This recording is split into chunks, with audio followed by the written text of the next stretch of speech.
So I'm feeling slightly better from Wednesday. I'm still not 100% yet. But to make up for my like really crappy video, I am going to do a video in the style of Hank and John Green, which are the creators of the Nerdfighters and the Vlogbrothers, and I'm going to review a book series talking like them. But to make it more exciting as I go through this book series, I'm gonna wear funny hats. This for each book, a hat per book. So the series I decided to do is the Keys to the Kingdom series by Garth Nix, and Garth Nix is by far my favorite author of all time. Sorry, J.K. Rowling, it's not you. Don't sue me for saying that. We are starting off with book number 1, Mr. Monday. Mr. Monday is the beginning of Arthur Penhagen's, or however the hell you pronounce his last name's, tale, off into the brand new world of the world he calls the house, which is primarily the center of the universe, and if he doesn't save the world, it's going to fall apart because, you know, he's the chosen one. That's what the ideas and big dreams for every 12-year-old is, become the chosen one to save the entire universe. Yay! So he goes to the house and he's all like, oh my god, I'm in this house, and they're like, oh, Arthur, you're gonna save the world, and he's like, WTF, mate? And he's like, they're like, oh my god, here, have all this responsibility.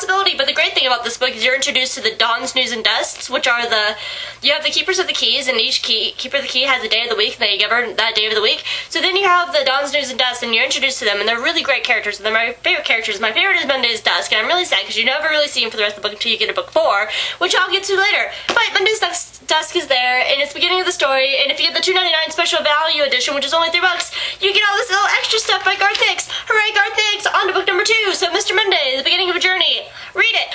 Grim Tuesday is book number 2, and you go deeper into the story, and what happens is you're introduced to a lot of new characters, some that come back to help Arthur a lot, others come back and they bite Arthur in the ass, and it's still pretty good the second time around. Susie Turquoise Blue comes back, and she's not my favorite character, but she's like the main like helper person, and she's in like every freaking book, and I'm just like, oh my god, Susie, shut up, I really don't like you a lot. I'd rather have Monday's Dusk come back, because Monday's Dusk is the person who starts the whole chain of events that makes Arthur come, so you would think that he would actually come back and be there the entire time, because he's the most loyal servant to Arthur of them all.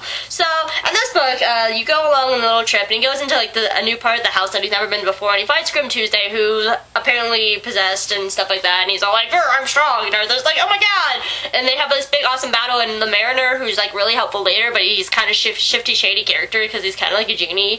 I mean, he doesn't give wishes or anything, but he only helps when he wants to. Go fig! He judges and Arthur wins the day. Yay, them! But all the Dawn, Snooze, and Dusks get killed, and I don't even think Arthur's replaced them yet, because Tuesday is poor. But it's okay. It's not as good as book 1. I really enjoy book 1. It's probably my favorite, except for maybe book 4 and 6. We'll see. Ah! So book 3, Drowned Wednesday. Drowned Wednesday is probably my least favorite of all of them. I really did enjoy it. I actually had to read it twice before I actually like fully understood it, because the plot like really jumps a lot everywhere and everything, and there's so many characters introduced this one. Like there's at least 20 like new characters, and it's just like, oh my god, there's so many characters. I had to go back and reread it, especially since the majority of them are pirates, and the pirate ships just start kind of like clamoring together. But you get to know Arthur's friend Leaf a lot more, and I really like Leaf because she's kind of like a hippie, and she's really awesome, and hippies are cool. So in this one, there's pirates. They have adventures. It's not really as good as the first 2. It's, like I said, it's really not my favorite. But you have to kind of go through it to get to book 4. So yeah, book 3, Drowned Wednesday. Not my favorite, but you gotta get it to get to book 4. And there's a thing called the Skinless Boy. Holy crap! After the kind of mediocre book 2 and book 3 being kind of meh, he came out with book 4! Sir Thursday! It was so good! This was probably my second favorite compared to book 1, because you know what? Monday's Dusk comes back, but of course now he's Monday's Noon because Arthur appointed him, so now he's in a higher position, but like he goes back and they have like a Fellowship of the Ring meeting, only it's not Fellowship of the Ring because it's not Lord of the Rings, but it's Garth Nix, so I guess you would say it's the Keys to the Kingdom Fellowship of the Keys meeting thing. But it's so good. It's like a 7-chapter meeting, and it like really catches you up on everything, and it's so much fun. But all the Dawns, Noons, and Dusks are back, and my favorite part is Monday's Dusk, Old Noon, is like, oh, I'm gonna be all grr, and I swear to God, he's gonna come back and stab Arthur in the back. Really, think about it. If you think about Monday's Noon, who's now the Monday's Dusk, which gets kind of confusing, so you gotta read it to understand, because when he got demoted, in this book, he's all like, grr, I don't want to talk to Arthur, and he's like being all sulky and stuff like that. What if he comes back and teams up with Saturday's Dusk, who's already killed several of the who killed Tuesdays, Noons, Dawns, and Dusks and stuff like that, and comes back and backstabs him? Wouldn't that be epic? And they have another epic battle in book 7. That'd be so cool. So yes, Garth Nix totally like won me back on this one. I really love this one a lot because it's a fantastic read, and Arthur, the main character, gets his memory erased, and he totally forgets his family, and he's slowly starting to dive down it because he's in this other magical world, and he's slowly becoming one of the people, and the further and further he goes, the more and more he loses his chance of being human and going back home and being a no more 12-year-old boy. It's the best! It's so good! So after the greatness of book 4, book 5, Lady Friday came out, and I was just like, WTF, the last one was so good. How could you like really go back to having a really, really mediocre book? So really nothing happened in it after a while, and it wasn't until like the last like 10 chapters, it was like, oh, we're gonna be really slow. Final 10 chapters, holy fuck, everything's happening, oh my god, what's going on? And so it was like really confusing, and I was really upset because so far the Dawn's News and Dusks have been really, really cool, and they're really, really lame in this book. Because that just really, really upsets me, but I know Saturday's Dawn and Noon are really evil too because they've already killed other Dawn's News and Dusks, but I know I'm like throwing all that shit down to spoilers, but you probably can understand me because I'm rambling so fast. But book 5 was really immemorable to me, except for my favorite thing and part of this is Friday's Dawn is a man! Because you really don't know, okay, so Monday's Dawn is a woman, you don't know about Tuesday's Dawn because they're the Grim Grotesque, then Wednesday and Thursday Dawns are women, and then finally you got a man, so you gotta just imagine, like, when they have, like, big, like, Dawn meetings, they're all the Dawns are like, hee, we're girls, and he's like, oh my god, I'm a man, I'm stuck with a bunch of women, So I'm really, really excited about that, because he was actually really, really cool, and he, like, really, really brought me back to my, like, love of the Dawn's News and Dusks, because, like, recently they've been kind of going downhill, though I really, really, really, really, really love Thursday's Dusk. I forgot to say that in the last video, because I was freaking out too much about how great the last book is, so this one's kind of memorable and stuff like that. So, yeah, I really hope it gets better from here. We'll see you in the next video. Clip!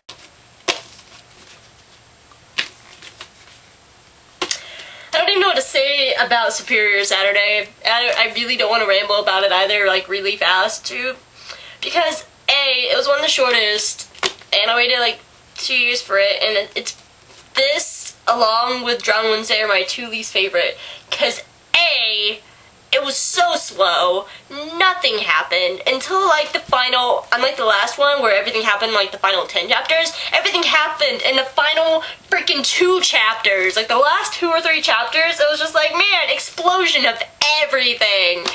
And it was just, it had a different ending, because in every ending, Arthur beats the days, he gets the key, and he's like, okay, the world is good. And this one, he falls off a freaking cliff, and the day is not defeated, and he may or may not get the key, because it's like shooting towards him. So, this one was a huge disappointment, and I really hope book 7 is awesome, and I hope there are some returns of Monday's Noon Old Dusk, because you know what, if you go into the fandom, he's like the strongest, most favorite character and everything.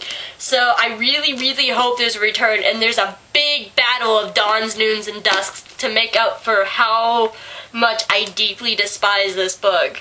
I probably need to reread it again, because I'm probably being a little harsh on it, but really, after, I was so disappointed, and like, Garth Nix is my favorite author, and I was so disappointed by this book, because it really had no real plot until, like, the final few chapters, and, oh, but it made me really think, though, is Dame Primus really the architect? Think about that. It seems kind of fishy that she vanished after the will separated.